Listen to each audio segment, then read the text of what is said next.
लोग बड़े भाग्यशाली हैं जो हम लोगों का सबका मन इस ज्ञान में लग रहा है। न इस चमकती हुई दुनिया में इस ज्ञान में मन किसी नहीं लगता है। सब जो है सब लोग क्या है, चमकती हुई दुनिया में भागते हैं। जिसके ऊपर गुरु की विशेष कृपा होती है उसी का मन ज्ञान में लगता है। हम लोगों का गीता का 18वां अध्याय चल रहा है। 18वें अध्याय का 74 से 76 श्लोक कल पढ़ा गया था। जीव महान तब होता है जब किसी महान व्यक्ति के संपर्क में आकर वो सभी गुण अपने में धारण करे। अर्जुन ने जब कृष्ण की आज्ञा मानी तो वो महात्मा अर्जुन कहलाया। कल यहाँ तक हुआ था। इसके आगे आज क्या बोला भगवान ने? तुम भी तभी हल्के होगे जब सब कुछ गुरु को सौंप दोगे। 2 मिनट बैठकर ये विचार करो कि तेरा है क्या। विचार करो 2 मिनट बैठ के, तेरा है क्या? तेरा कुछ है? तेरा अपना शरीर भी तो नहीं है, परमात्मा दिया है।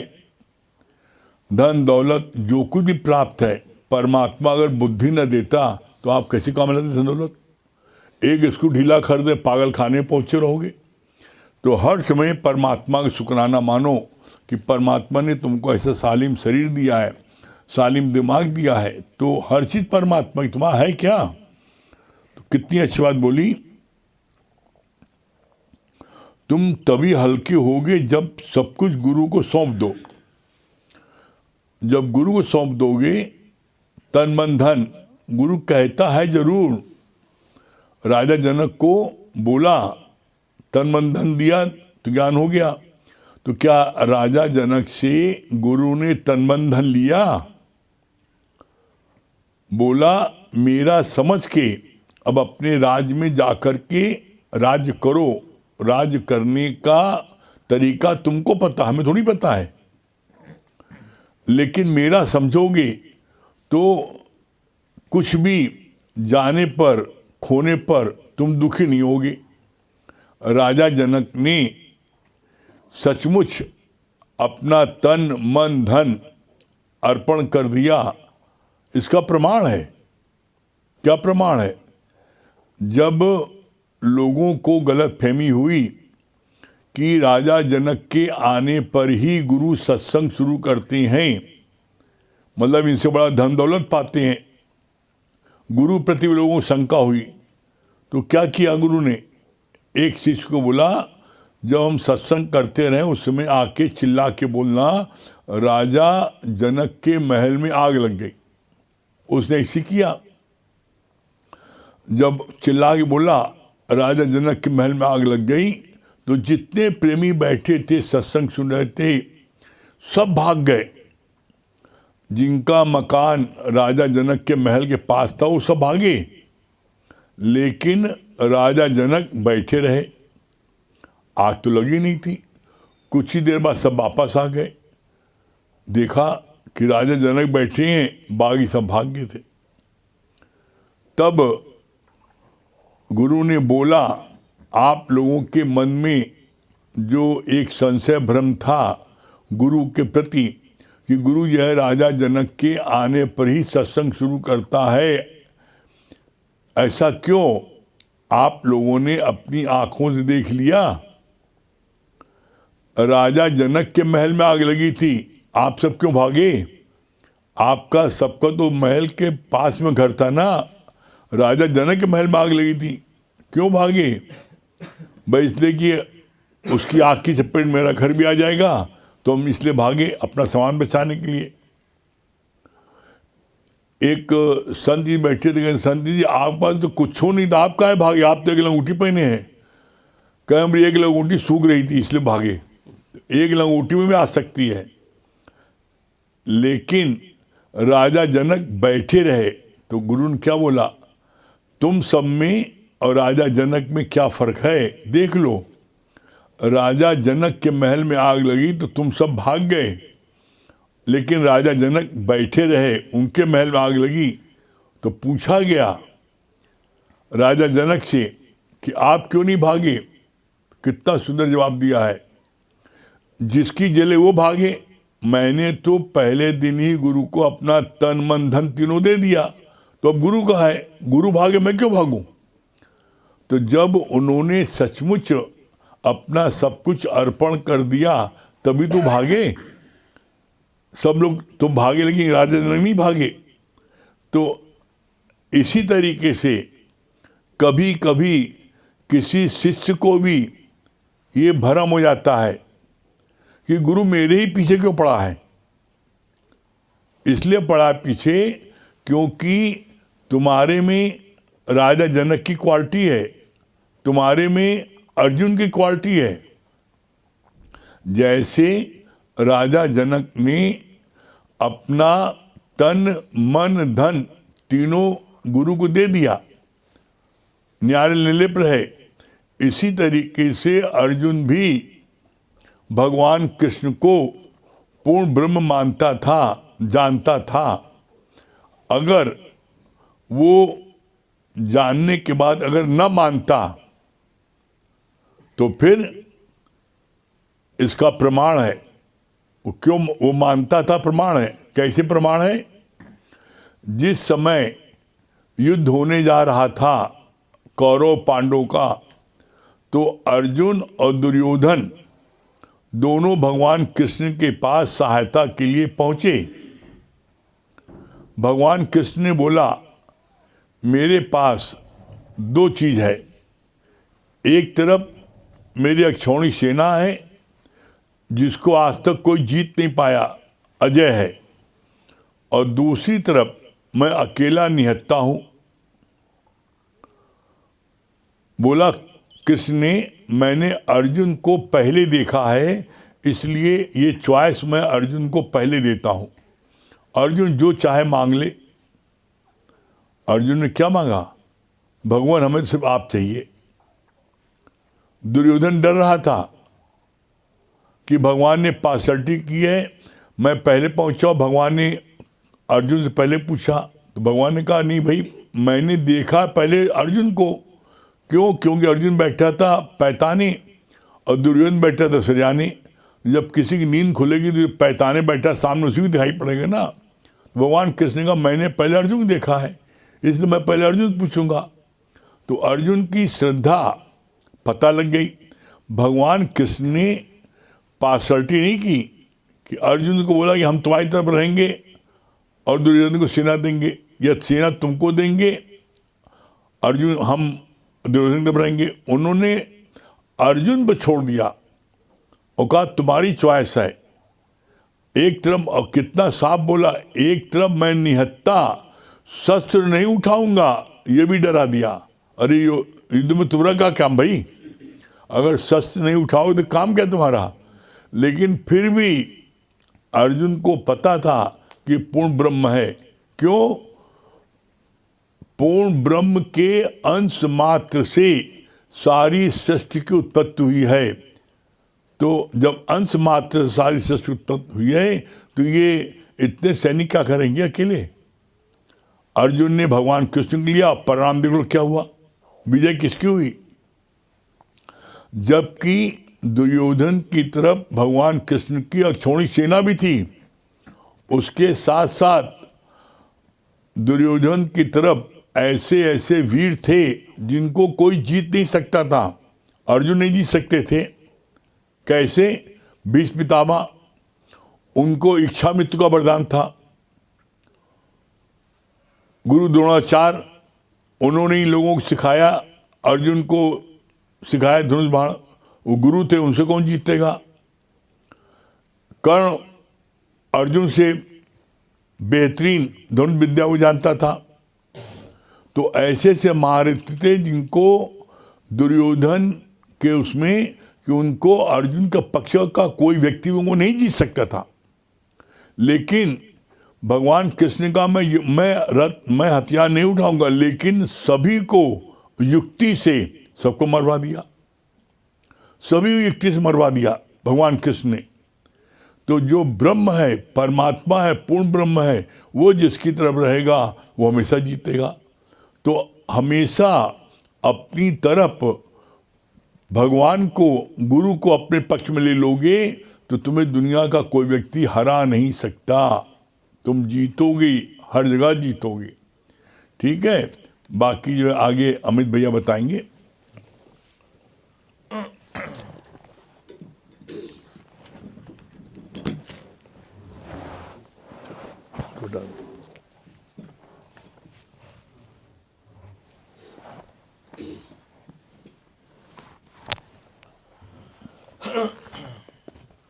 सभी को हरिओम।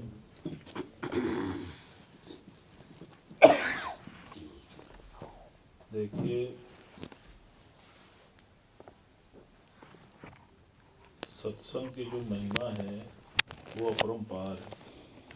आज पढ़ रहे थे सत्संग की महिमा के बारे में, तो उसमें यही बता रहे थे कि बिन सत्संग विवेक न होई और राम कृपा बिन सुलभ न सोई। तो सत्संग को हम इम्पोर्टेंस क्यों नहीं दे पाते हैं? क्योंकि हम उसकी इम्पोर्टेंस नहीं जानते हैं। जब आपको उसकी इम्पोर्टेंस पता चल जाती है, जैसे कोई हीरा है तो जो जौहरी होता है उसको हीरे की परख होती है ना, लेकिन कोई पान वाला है, कोई सब्जी वाला है, उसको तो उसकी परख नहीं होती ना। तो वो तो सारे पत्थर को नॉर्मल पत्थर समझता है। और आप ये सोचो कि किसी जौहरी को, जिसको हीरे की परख है, अगर उसको हीरे की खान मिल जाए तो वो क्या करेगा? वो सिंगल हीरा पकड़ेगा कि पूरी खान पकड़ेगा? तो जो सत्संग है वो ज्ञान में आने के बाद ये समझ में आया कि ये तो हीरे की खान है। यहाँ तो रोज नित नई वाणी है, और जब हीरे की खान तुमको मिल गई तो तुमको नॉर्मल हीरा अट्रैक्ट करेगा क्या? सोच के देखो जरा। कभी तुमको अट्रैक्ट कर ही नहीं सकता। क्यों? क्योंकि तुमको पूरी खान मिल गई। तो वही बात भगवान बता रहे थे कि जो सत्संग की जो महिमा है वो अपरंपार है। एक बार दो मित्र, बहुत पक्के मित्र थे, वो साथ में कहीं जा रहे थे, जिसमें जो एक मित्र था वो सत्संग किया करता था और उसकी ज्ञान में बड़ी आस्था थी, गुरु के प्रति बड़ी श्रद्धा थी। और जो उसका मित्र था दूसरा वाला, वो जो है वो गलत कार्यों में रहता था, लेकिन चूंकि मित्र था तो साथ में रहा करता था। और दोनों ही मित्र जा रहे थे। थोड़ी दूर चले तो थोड़ी दूर चलने के बाद जो मित्र सत्संग किया करता था उसके पैरों में कांटा चुभ गया, और कांटा चुभने के बाद उसको बड़ी ही पीड़ा हुई, बड़ा व्याकुल हो गया, बैठ गया। दूसरा जो मित्र था वो भी थोड़ी दूर आगे बढ़ा और उसको एक सोने की अशर्फी मिल गई। और जिसको सोने की अशर्फी मिली, जो गलत कार्यों में रहता था, उसने अपने वो सत्संगी मित्र को ला करके दिखाया कि देखो मित्र, ये सोने की अशर्फी मुझे प्राप्त हुई है। अब वो जो बालक था जो सत्संग करता था, अब उसकी पीड़ा डबल हो गई, और वो मन ही मन ये बात सोचने लगा कि वाह प्रभु, मैं तो तुम्हारी सेवा भी करता हूँ, तुम्हारा कार्य भी करता हूँ, और मुझे बदले में मिला क्या? कांटा, कष्ट। और ये जो मेरा मित्र है ये गलत कार्यों में रहता है और हमेशा गलत कार्य ही करता है, और इसको क्या मिला? इसको मिला सोने की अशर्फी। अब वो बड़ा व्याकुल, बहुत परेशान, और उसकी पीड़ा और बढ़े। तो फिर उसको वो गुरु की बात याद आई। गुरु ने बोला था कि कभी कुछ भी हो जाए, तुम कोई प्रॉब्लम हो तो मुझसे आकर के पूछ लेना। उसने वैसा ही किया। अगले दिन वो गुरु के पास प्रातःकाल गया और जा करके उसने गुरु से ये सारा वृतांत सुनाया और बोला कि गुरु जी, मुझको बहुत पीड़ा महसूस हो रही है और मुझको ऐसा लग रहा है कि मैं ये सारे कार्य छोड़ दूँ। क्योंकि इतना सब करने के बाद भी मुझे तो कष्ट ही मिल रहा है। और ऐसा हम सब के साथ होता है। जो लोग ज्ञान में होते हैं उसके बाद भी देखिए, जब जीवन में कोई कष्ट आता है तो हमें यही महसूस होता है कि देखो, हम तो सब अच्छे कार्य कर रहे हैं, लेकिन भगवान हमारे साथ उल्टा कर रहा है। और जो हमारा मित्र है, जो अच्छे कार्यों में नहीं भी है, लेकिन उसके साथ तो भला हो रहा है। तो उसने अपने मित्र के बारे में उनको बताया। तो गुरु ने क्या बोला? गुरु ने उसकी सारी बातों को सुना और सुनने के बाद गुरु ने उससे बोला कि बेटा, जहाँ पर तुम्हारे पैरों में कांटा चुभा था, तुम मुझको उस स्थान पर ले चलो। कहा ठीक है गुरुजी।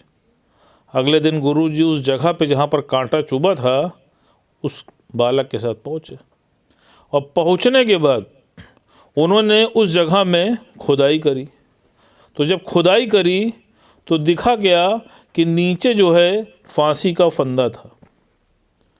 तो गुरु ने उससे बोला कि बेटा, तुम्हारे भाग्य में ये थी तो फांसी, लेकिन चूंकि तुम गुरु का कार्य करते थे, भगवान का कार्य करते थे और तुम भगवान के प्रति समर्पित थे, तुम उसके ही कार्य में लगे थे, इसलिए ये जो तुम्हारी फांसी का फंदा था, ये परमात्मा ने तुमको सूली से राई का कष्ट दिया है, तुमको सिर्फ एक कांटा चुभोया है। जैसे बात चलती है ना कि कष्ट तो जीवन में आएंगे लेकिन भासेंगे नहीं। तो उसने बोला कि बेटा, तुम्हारी ये जो पहाड़ जैसी जो तुम्हारी मृत्यु थी, ये तुमको राई के समान भगवान ने करके छोड़ दिया। कहा जी गुरु जी। कहा अब ऐसा करो कि मुझको जहाँ पर तुम्हारे मित्र को वो अशर्फी मिली थी वहाँ ले चलो। कहा ठीक है गुरु जी। अब वो गुरु को लेके उस गंतव्य स्थान पर पहुँच गया। गुरु ने वहाँ पे भी खोदा। जब वहाँ पर खोदा तो क्या देखा कि अशर्फियों से भरा हुआ पूरा एक डिब्बा पड़ा था। गुरु ने क्या बताया? कहा बेटा, इस बालक के भाग्य में ये अशर्फियों से भरा हुआ डब्बा था, इसको ये सारी अशर्फियाँ मिलनी थी, लेकिन चूंकि इसने गलत कर्म किए, ये गलत राह पे चल रहा था, तो इसलिए भगवान ने उसको सिर्फ एक अशर्फी दे के ही छोड़ दिया। अब उसका मनोबल बहुत बढ़ गया। तो यही सेम प्रॉब्लम हम सबके जीवन काल में भी होती है। हम किसी दूसरे को देखते हैं। देखिए दुनिया में क्या है, यहाँ पर लोग अपने दुख से नहीं, दूसरे के सुख से दुखी हैं।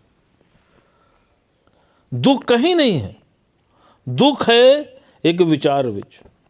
आप सोचिए, ये जो आपके शरीर का भार भी आप उठा लेते हो। किसी के शरीर में 20 किलो सरप्लस वेट है, किसी के शरीर में 30 किलो है, आप वो भी उठा के चल लेते हो। गौर करना कभी आप, अगर आपको 20 किलो का पत्थर दे दें या 20 किलो का डंबल दे दें तो आप उसको लेके नहीं चल पाओगे, लेकिन इस शरीर के भार को लेके उठा लेते हो, चल लेते हो। लेकिन ये जो चिंताओं का भार है, ये व्यक्ति को मार देता है। तो भार किसका है? भार है विचारों का। जब आपके मन में नेगेटिव थॉट आते हैं तो आप देखिए उसकी फ्रीक्वेंसी कितनी फास्ट हो जाती है। पॉजिटिव एक आएगा और बड़ी स्लो फ्रीक्वेंसी में आएगा, वो BSNL के नेटवर्क की तरह है, बहुत स्लो, हर जगह व्याप्त है लेकिन है बहुत स्लो। और जो निगेटिव थॉट है वो सब प्राइवेट कंपनी है और सबसे फास्ट आता है। आप एक सोचो, 10 अपने आप चला आता है। आप सोच के देखिए। और वही नेगेटिव थॉट आपको परेशान करता है, जिसकी वजह से क्या होता है, आप डिस्टर्ब होते हो। कोई भी एक आदमी आप हमको बता दो, हमने अपने जीवन काल में एक से एक लोगों से भेंट की है, बहुत पैसा है, बहुत संपन्नता है, लेकिन नेगेटिव है। पैसा है, अपार संपदा है, लेकिन उनको उसको सुख भोगने का मौका ही नहीं है। और मिल जाए, जो है उधर ध्यान नहीं है। अच्छा, किसी का ध्यान है भी तो अब वो इसलिए डिस्टर्ब है कि चली ना जाए, तो भी वो सुख नहीं भोग पा रहा है। इसी टेंशन में वो अपना जीवन काट दे रहा है, डिप्रेशन में चला जा रहा है।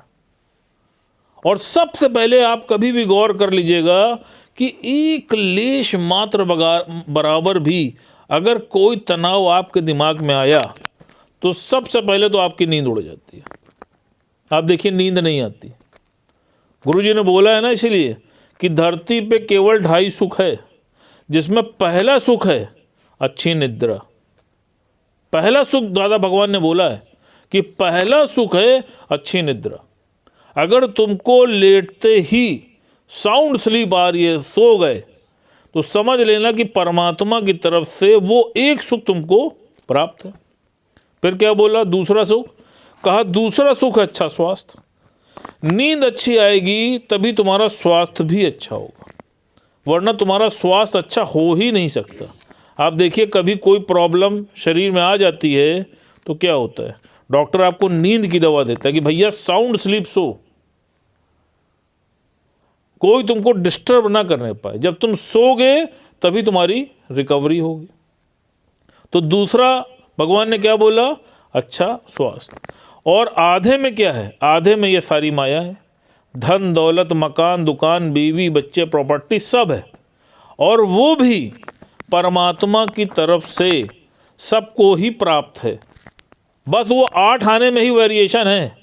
किसी के पास 30 पैसा है तो किसी के पास 25 पैसा है तो किसी के पास 35 पैसा है। 50 का 50 तो धीरू भाई अंबानी के पास भी नहीं है।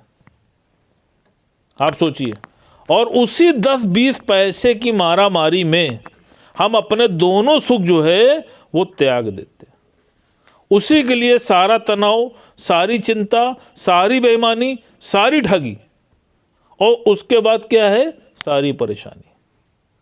अब निमंत्रण किसने दिया?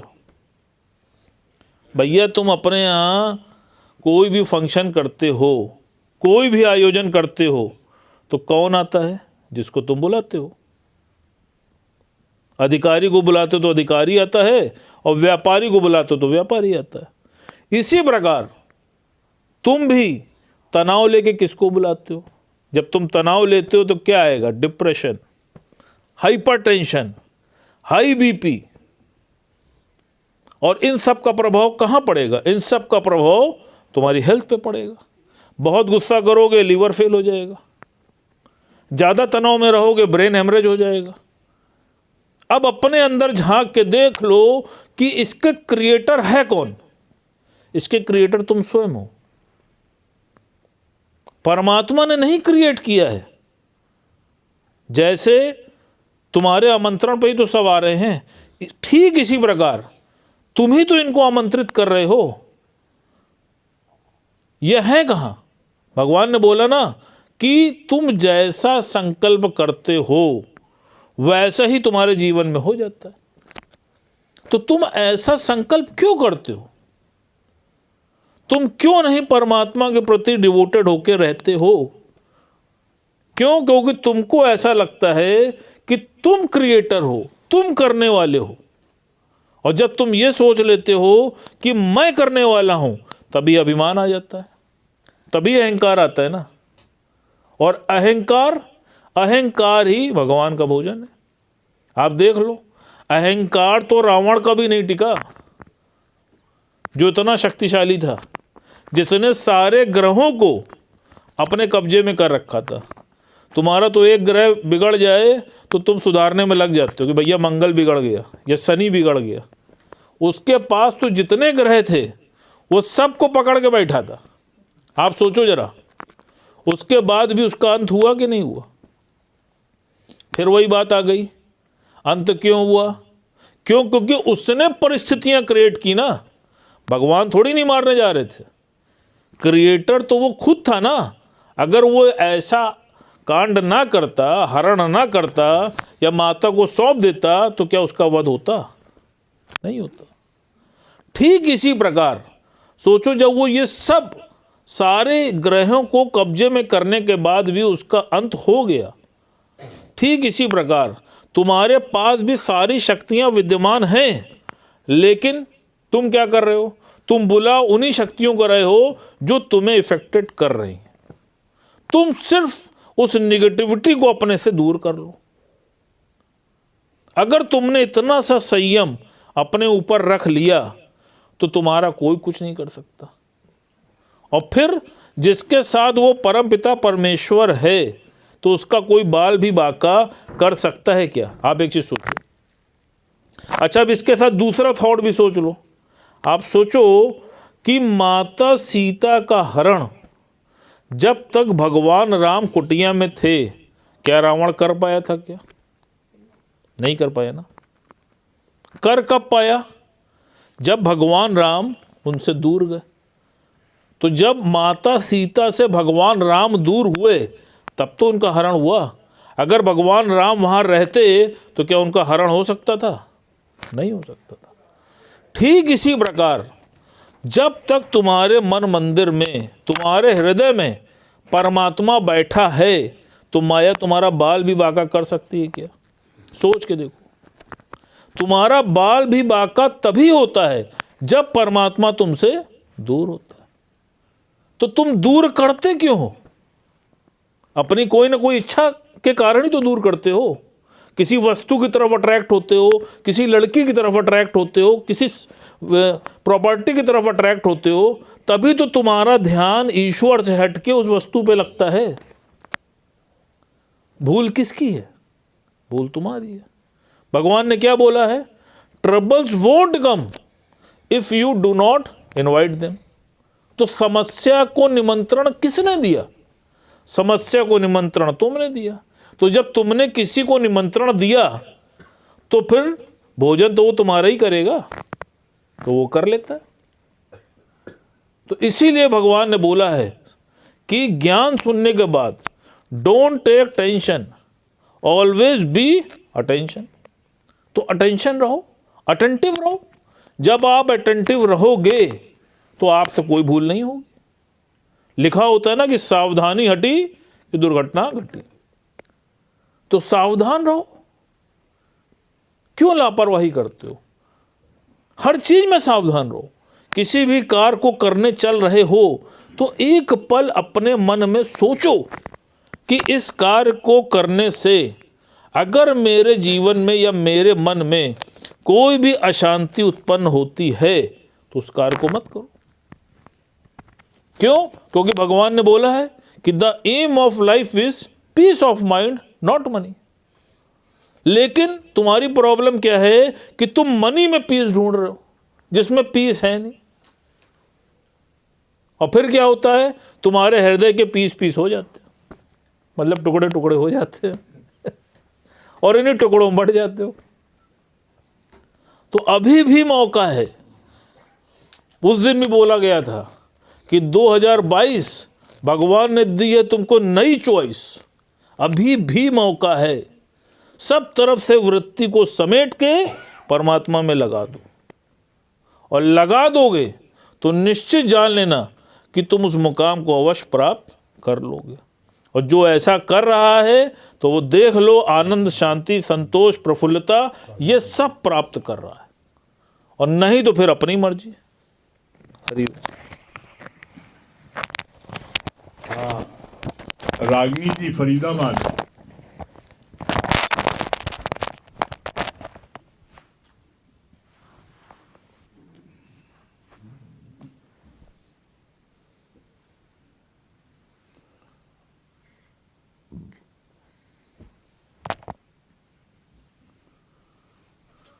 रागिनी जी फरीदाबाद।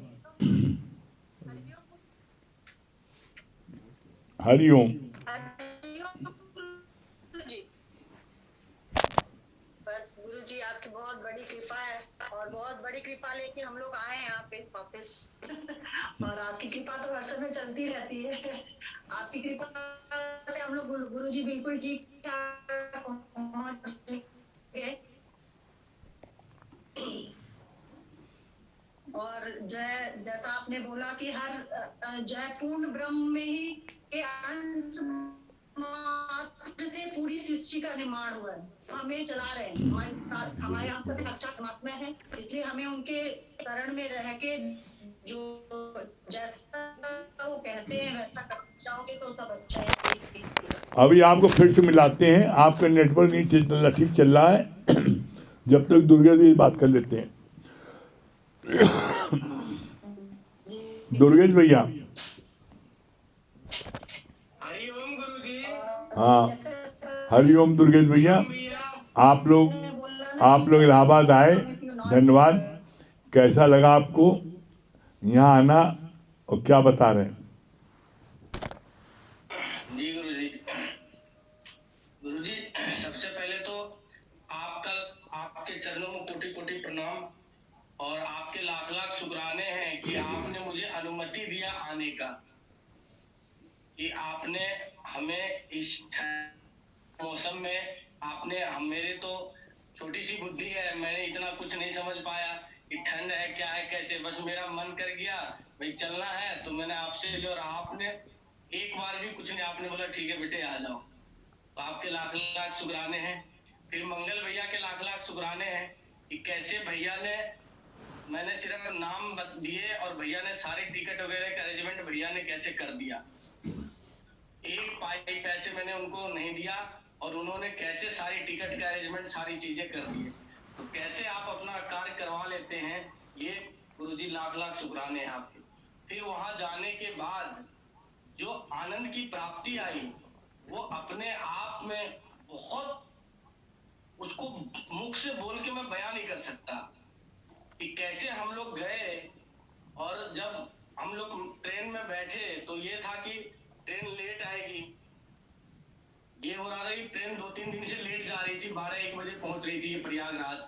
लेकिन मन में मेरे, फिर जब मैं सुना तो मेरे मन में ये आया कि मैं सुबह का सत्संग लेना चाह रहा था कंपनी बाग में और उन सबको, क्योंकि हम लोग ऑनलाइन जब कंपनी बाग का देखते हैं तो सभी बच्चों के मन में और सबके मन में ये होता है कि हम भी गुरुजी के साथ कंपनी बाग में करें तो आनंद ज्यादा मिलेगा। तो मन में ये था कि सुबह का सत्संग ले, लेकिन जब ये सुना कि टाइम लेट हो जाएगी ट्रेन, तो मन में कहीं न कहीं ये आया कि ये बड़ी दिक्कत हो जाएगी। लेकिन कैसी, बस मन में ये था कि बस गुरुजी किसी भी तरीके से टाइम से ट्रेन पहुंचवा दीजिएगा। मैंने अंदर से बोली और कैसे टाइम से बिल्कुल ट्रेन टाइम से पहुंच गई गुरुजी। तो गुरुजी इस चीज के लिए भी आपके लाख लाख शुक्राने हैं। फिर दूसरी चीज देखी गुरुजी मैंने कि आप वहां पे जब हम गए, कैसे भैया लोग दीदी लोग कितनी एकदम उस ठंड में माला लेके बैठ खड़ी थी, और कैसे उस लायक, हम लोग तो उस लायक है नहीं गुरुजी कहीं से भी, लेकिन कैसे वो लोग इस ठंड में और खड़ी हैं और माला डाल के वेलकम करी। गुरुजी इसके भी लाख लाख आप शुक्राने। मेरे को कौन, हम तो गधे हैं, मात्र आपका फोटो लेके मैं घूम रहा हूँ तो लोग कैसे मेरे को, उस गधे को कैसे माला पहनाए। तो इस चीज के लिए भी गुरुजी आपके लाख लाख शुक्राने हैं गुरुदेव आपके। फिर गुरुजी वहां पे इतनी आनंद, सभी देवियों ने इतना प्यार, इतना वो किया, खाने से पीने से हर चीज से। कैसे नीलू दीदी ने अपनी गाड़ी, हमें दोनों गाड़ियों पर बिठा के मौज करवाई, और खुद मैंने देखा गुरुजी कि कैसे वो ई रिक्शा से गई, रिक्शा में बैठ के जा रही हैं, और हम लोग ये देख के बिल्कुल बता नहीं सकते गुरुजी कि ये शब्द नहीं है बयां करने के लिए कि मैं क्या शब्द बोलूं। इतना आपके प्रेम में, इतना आपके ज्ञान में इतना पावर है, कैसे आपने एक एक को अपना हाथ और आंख बना लिया है। और मुझे तो ये लगता है, मुझे नहीं लगता कि वो कर रहे हैं, मैं हर क्षण देखता हूँ कि आप वो बन के कर रहे हैं, आप ही कर रहे हो, जो कर रहे हो आप ही कर रहे हो। तो गुरुजी कोटि कोटि शुक्राने हैं आपके कि आपने इतना अच्छा आनंद दिया।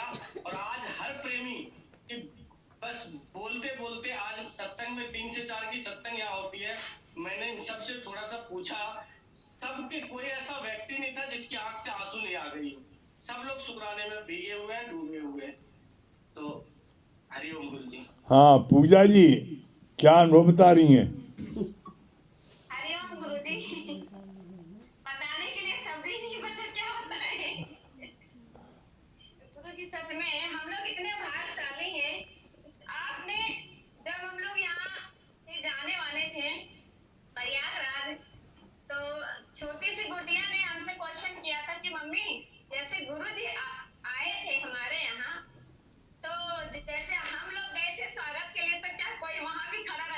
आपने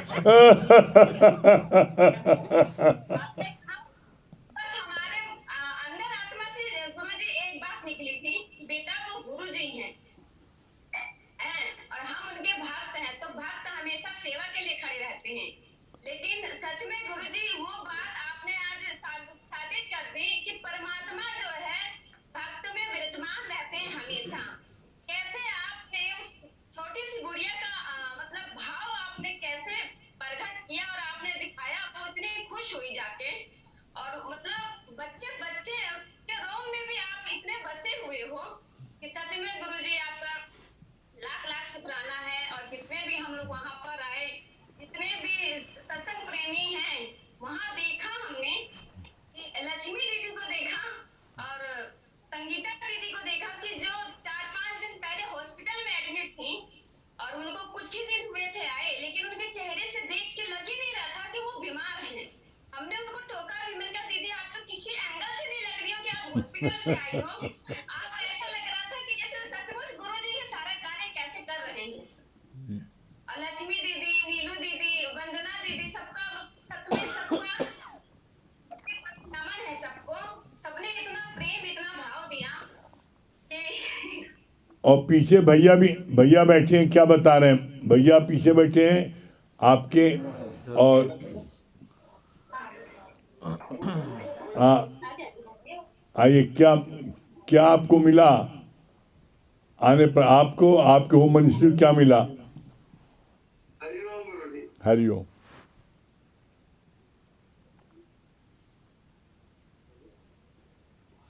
मन की शांति मिली है, कैसा लगा वहां जाके? बहुत अच्छा लगा है वहां जाके।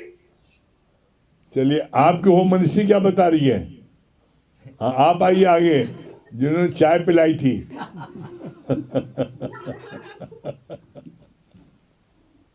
हरिओम गुरुजी। हरिओम। भैया जी। गुरुजी वहां आके तो बहुत अच्छा लगा।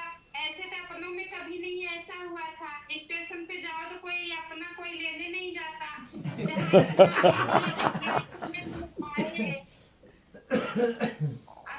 आप लोग का लाख लाख शुक्राना। और मैं क्या बताऊं भैया, ये पूजा जी सब कुछ बता दी, और क्या बचा गुरुजी बताना। बहुत बढ़िया। हाँ, रागिनी जी। अमित भैया के भी लाख लाख शुक्राने हैं। हाँ, कैसे भैया ने अपने हाथों से इतनी सेवा की, हम लोग उस लायक नहीं, लेकिन भैया ने कैसे किया, तो भैया के लाख लाख शुक्राने हैं। हाँ, रागिनी जी। हरिओम गुरुजी। हाँ, हरिओम। अमित भैया, हरिओम। क्या कहते हैं गुरु, जब हम लोग अपने बोगी में, तो जैसे लग रहा था कि पूरी बोगी हम लोगों की है। और जैसे और लोग भी बैठे थे, लेकिन लग रहा है हम लोग का ही पूरे गुरु का और गुरु के संगियों का ही राज चल रहा है इसमें। और क्या कहते हैं, सारे वही गुरु की बात, सत्संग की बात। और जैसे जब भैया लोग सब सारे छोड़ने आए थे, इतनी सारी गाड़ियां, तो जैसे लगा था मिनिस्टर कोई आते हैं या कोई बड़े पोस्ट वाले कोई आते हैं, आगे पीछे इतनी गाड़ियां। मतलब फील वही, मतलब ऐसा कभी फील हुआ नहीं था जैसा फील हो रहा था। ऐसा। और भैया पंकज भैया और दिनेश भैया जब लास्ट में थे कि गुरु ने आदेश दिया है कि आप लोग जब तक ट्रेन नहीं छूट जाती तब तक आप वहीं खड़े रहोगे, तो फिर हम लोग खूब जोर जोर। चलिए, संगीता रानी भजन सुनाइए। दे दे।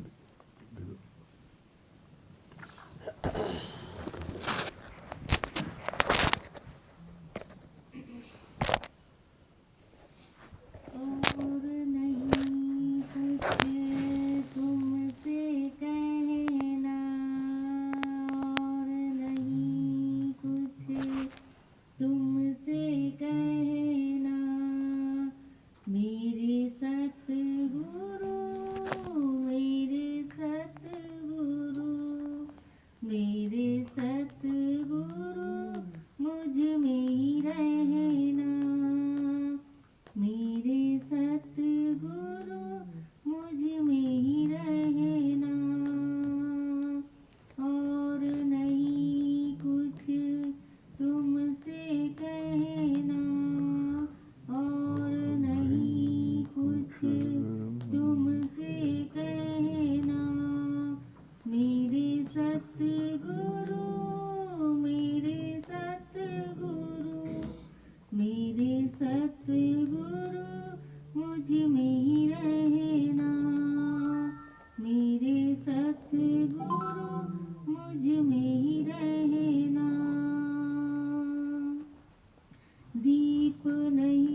ही हम तुमसे बने हैं, ऐसे ही हम तुमसे बने हैं।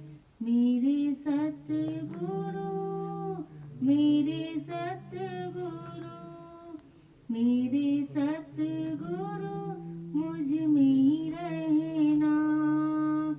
मेरे सतगुरु, मुझ में ही रहना। और नहीं कुछ तुमसे कहना, और नहीं कुछ तुमसे कहना। मेरे सतगुरु, मेरे सतगुरु, मेरे सतगुरु, मुझ में ही रहना। मेरे सतगुरु, मुझ में ही रहना। कुछ देखूं तब तुमको देखूं, कुछ देखूं तब तुमको देखूं। छोड़ के मैं सब तुमको देखूं, छोड़ के मैं सब तुमको देखूं। फिर जब देखूं तुमको ही देखूं, फिर जब देखूं तुमको ही देखूं। और न देखे कुछ ये नैना, और न देखे कुछ ये नैना। मेरे सतगुरु, मेरे सतगुरु, मेरे सतगुरु, मुझ में ही रहना। मेरे सतगुरु, मुझ में ही रहना। और नहीं कुछ तुमसे कहना, और नहीं कुछ तुमसे कहना। मेरे सतगुरु, मेरे सतगुरु, मेरे सतगुरु, मुझ में ही रहना। मेरे सतगुरु, मुझ में ही रहना। सागर जैसा प्यार तुम्हारा, सागर जैसा प्यार तुम्हारा। हम बन जाएं इसकी धारा, हम बन जाएं इसकी धारा। बहता जाए ये जग सारा, बहता जाए ये जग सारा।